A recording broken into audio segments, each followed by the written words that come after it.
नमस्कार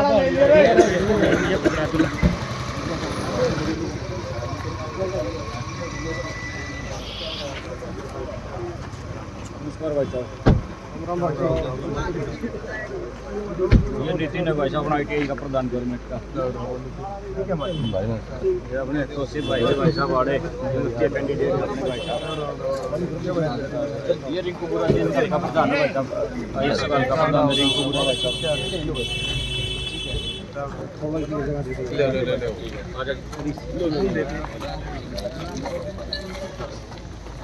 नमस्कार भाई साहब।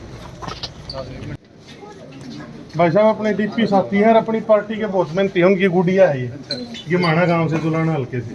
हाँ जी, यही यूनिवर्सिटी में सारे और भी हैं साथ। आज गुड़िया ऊपर 230 नंबर है।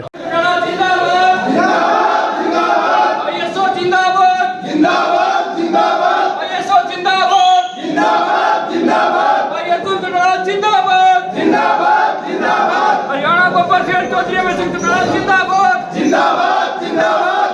स्टूडेंट एकता जिंदाबाद जिंदाबाद जिंदाबाद। स्टूडेंट भाईचारा जिंदाबाद जिंदाबाद जिंदाबाद। भाई अतुल चौटाला जिंदाबाद जिंदाबाद जिंदाबाद।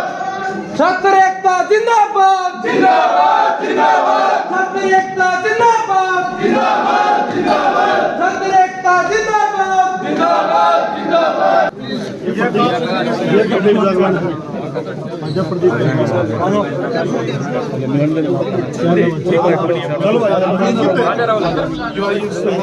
गवर्नमेंट कॉलेज का भाई एक नारा लगा दो जोर से। भाई अतुल चौटाला जिंदाबाद जिंदाबाद जिंदाबाद। भाई अतुल चौटाला जिंदाबाद जिंदाबाद जिंदाबाद। भाई ऐसा जिंदाबाद जिंदाबाद जिंदाबाद। मैं सभी साथियों से गुजारिश कर रहा हूं कि भी आप अपना अपना स्थान ग्रहण करें। साथियों, ये आपका अपना प्रोग्राम है। भाई साहब का यहाँ पहुंचने पर मैं हमारे भाई अतुल चौटाला जी जो कि प्रभारी हैं स्टूडेंट विंग के, और अरविंद गोस्वामी जी जो कि प्रदेश अध्यक्ष हैं ISO के, तो मैं भाई साहब का यहाँ पहुंचने पर कि भाई साहब का स्वागत एक बार खड़े होकर के जोरदार तालियों के साथ स्वागत करें।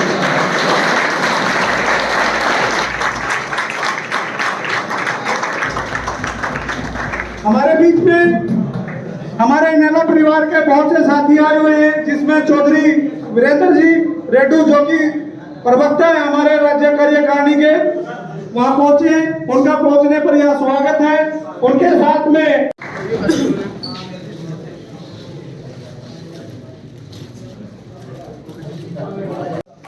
अनिल गोस्वामी जी जिला चीफ ISO के, आकाश व तोसीफ चौधरी यूनिवर्सिटी के प्रभारी, भाई रिंकू बुरा जी हल्का अध्यक्ष, अंकित नैन जिला चीफ, अंकित नरवाल गवर्नमेंट कॉलेज के प्रभारी, रतन नेटू भाई जाट कॉलेज के प्रधान, मोहित भाई नवनियुक्त प्रदेश सचिव, अंकुश जागरण भाई जिला अध्यक्ष, साहिल भाई उचाना हल्का प्रभारी। विधानसभा में अकेले होते हुए भी बब्बर शेर की तरह अपनी आवाज रखते हुए 89 विधायकों पर भारी पड़ जाते हैं।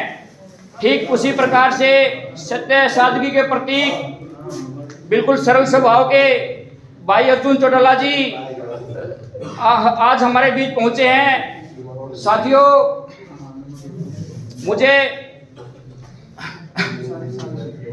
साथियों, आज भाई साहब हमारा जो 15 फरवरी का हिसार सम्मेलन है उसके लिए विशेष रूप से निमंत्रण देने के लिए पहुंचे हैं। साथियों, आपको पता है, मैं ज्यादा समय ना लेते हुए सिर्फ इतना ही बताना चाहूंगा, सरकार की कानून व्यवस्था पूरी तरह से फैल है। जो सुरक्षा करने वाले लोग हैं वो भी सुरक्षित नहीं है, क्योंकि आपने परसों का न्यूज़पेपर देखा कि जेल में सबसे ज्यादा चोरी हो रही और खुद जज के घर पे भी चोरी हो गई। करने की मैं ज्यादा समय न लेते हुए, और साथियों आज के वक्त अगर सबसे कोई कीमती चीज है तो वह समय है। आप सभी साथियों ने यह अपना कीमती समय दिया, इसके लिए आए हो, इसका आप सभी साथियों का जहाँ मैं आभार करता हूँ। भाई अतुल चौटाला जी को विश्वास दिलाता हूँ कि जो आप जिम्मेदारी लगाओगे हम आपकी जिम्मेदारी पूरी निभाएंगे। और भाइयों, बहुत दिनों के बाद हम माइक पे बोले, हम तो किसान। हमारा ISO संगठन अपना 5वां स्थापना दिवस मनाने जा रहा है, और यह अहम कारण इसलिए है क्योंकि पिछले 5 साल में जब से मैं राजनीतिक तौर पर सक्रिय हुआ हूं, तो मेरे को छात्र संगठन की भी जिम्मेवारी दी गई।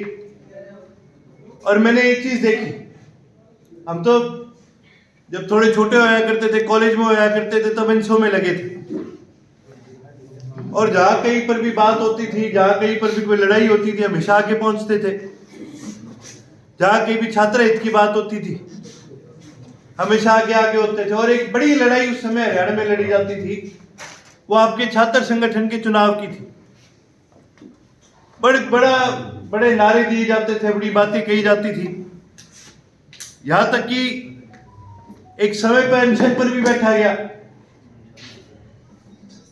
लेकिन जब वही लोग जिन्होंने इंसो के अंदर इस आंदोलन को चलाने का काम करा, जब वही लोग सत्ता में जाके बैठ गए, तो बड़े मजाक की बात है, पिछले 4 साल में 5 साल में इन लोगों ने एक बार दोबारा जिक्र नहीं करा छात्र संगठन के चुनाव। ये राजस्थान में जाके लड़ लेंगे, ये चंडीगढ़ में जाके लड़ लेंगे, ये दिल्ली में जाके लड़ लेंगे, लेकिन हरियाणा में आकर के ये एक बार भी इनके मुंह से ये आवाज नहीं निकलेगी कि भी हरियाणा में भी छात्र संघ के चुनाव। और इसका परिणाम क्या निकला है? परिणाम ये निकला कि पिछले 5 साल में आप देखो हरियाणा प्रदेश के अंदर छात्र संगठन कमजोर ही कमजोर होते गए। आज कोई कॉलेज ले लो उठा के, कोई बड़ी यूनिवर्सिटी ले लो, आज ऐसे हालात इन्होंने बना दिए, ऐसे लोगों को वीसी बना दिया, ऐसे आरएसएस के लोगों को अंदर डालने का इन्होंने काम करा है कि कहीं पर भी अगर 4 बच्चे भी खड़े होकर किसी बात की खिलाफत कर दे तो सीधा उनको सस्पेंड कर दिया जाता है या निकाल दिया जाता है। आपका डीएसडब्ल्यू आता है, डीएसडब्ल्यू का सबसे बड़ा कारण ये होता है कि भी बच्चों के वेलफेयर के लिए खर्च करा जाए। लेकिन आप देखो कि जब से पिछले 5 साल में ये सरकार आई, एक डीएसडब्ल्यू कहां लग रहा है, कैसे लग रहा है, इसका कोई अता पता नहीं होता। वही दूसरी तरफ जब कोरोना की महामारी आई, नहीं आ रहे, उसके बावजूद भी उनसे फीस पूरी ली गई। और आज भी कितनी ऐसे यूनिवर्सिटीज है जहां पर सीटों की रिक्वायरमेंट है, जगह है, ग्राउंड है, बिल्डिंग है, लेकिन सीटें नहीं बढ़ाई जाती। क्यों? क्योंकि इन्होंने प्राइवेट वालों को फायदा दिलाना होता है। ये सारी ऐसी चीजें हैं जिससे आज हमारे प्रदेश का जो युवा है वो कमजोर हो रहा है, हमारे प्रदेश का छात्र जो है कमजोर हो रहा है। जब आईएसओ की स्थापना करी गई थी, हमने जननायक चौधरी देवीलाल जी की विचारधारा पर चलने का हमेशा ठान करके इसकी स्थापना करी थी। हमने एक फैसला लिया था कि हमने ज्यादा से ज्यादा समाज के अंदर बड़े लगातार आईएसओ ने, चाहे वो रक्तदान के कैंप हो, चाहे सफाई अभियान के कैंप हो, चाहे आम कॉलेजेस में बच्चों की मदद करने की बात हो, इस प्रकार के लगातार पिछले 5 साल से कैंप लगाते जा रहे हैं। और हर स्थापना दिवस पर भी हमने रक्तदान के कैंप लगाने का काम करा। लेकिन मैं ये कहूंगा कि अब वो समय आ गया कि भाई सिर्फ और सिर्फ कल्याण की, समाज के कल्याण से, लोगों की मदद करने से काम नहीं चलेगा, समाज में क्रांति लानी भी बड़ी जरूरी है। आप एक चीज देखो, हरियाणा के अंदर होने वाले जितने सरकारी पेपर है, दिन प्रतिदिन ये इस तरह से ऐसे पेपर बनाए जा रहे हैं कि बाहर का कोई भी लड़का आके यहाँ पर अपने पेपर दे सकता है। आपके डी ग्रुप के एग्जाम के अंदर, जो सीईटी के एग्जाम होते थे, इनके अंदर हरियाणा की डोमिसाइल की रिक्वायरमेंट होती थी, ये खत्म कर दी सरकार। 20 अंक आपके लगा करते थे हरियाणा की जीके के, ये 20 नंबर इन्होंने खत्म करने का काम कर दिया।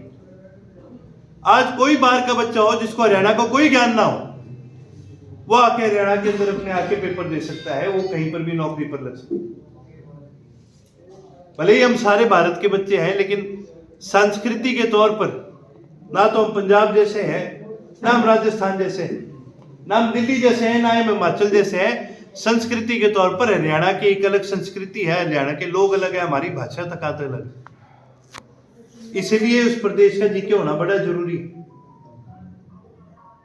लेकिन मौजूदा जो हालात बन चुके हैं, जो परिस्थितियां हरियाणा प्रदेश के अंदर बन चुकी है, वो आम लोगों की आवाज को दबाने की परिस्थितियां बनी। इसी का यदि होता है तो हमारे प्रदेश के युवा को होता है।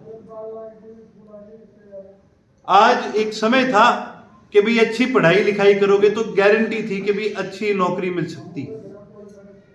आज आप कितनी अच्छी पढ़ाई कर लो, कोई गारंटी नहीं आपको नौकरी मिल जाए, नौकरी भी मिल जाए कोई गारंटी नहीं आपको पक्की नौकरी मिलेगी। यह हालात इस सरकार ने, ये हालात आज हमारे प्रदेश के अंदर हो चुके हैं। और जहां कहीं उम्मीद करी जाती है कि भाई हमारा एजुकेशन सिस्टम हमारी मदद करेगा, हमें आगे बढ़ाने का काम करेगा, कई कॉलेजों के अंदर कोई बड़ी काउंसलिंग नहीं होती, कोई प्लेसमेंट के कैंप नहीं लगते। आप देखो बड़ी बड़ी प्राइवेट यूनिवर्सिटी में सारे प्लेसमेंट के कैंप लगेंगे, इनके बड़े बड़े पोस्टर लगे होंगे कि भाई इतने बच्चों को हमने रोजगार दिलाया, इतने बच्चों को हमने नौकरी लगाया, इतने का पैकेज दिलवाया, इतने के पैकेज दिलवाए।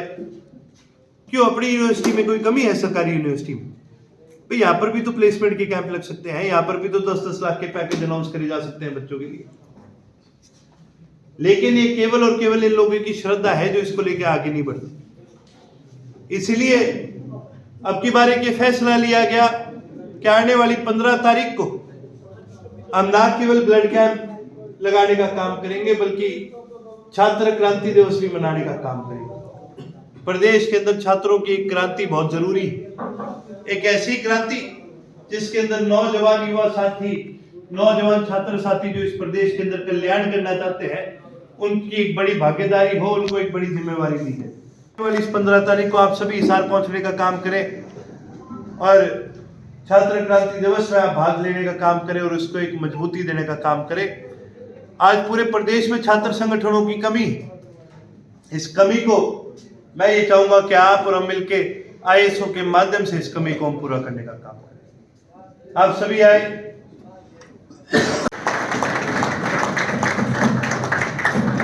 बाकी आग्रह करूंगा कि आप सभी आने वाली इस 15 तारीख को हिसार पहुंचने का काम करें और साथ ही साथ अंकुश भाई का, शैलेश भाई का मैं धन्यवाद करना चाहूंगा कि आपके जिले की जो कार्यकारिणी है वो लगभग पूरी तरह बन चुकी है, आपके कॉलेजों की कार्यकारिणी बन चुकी है।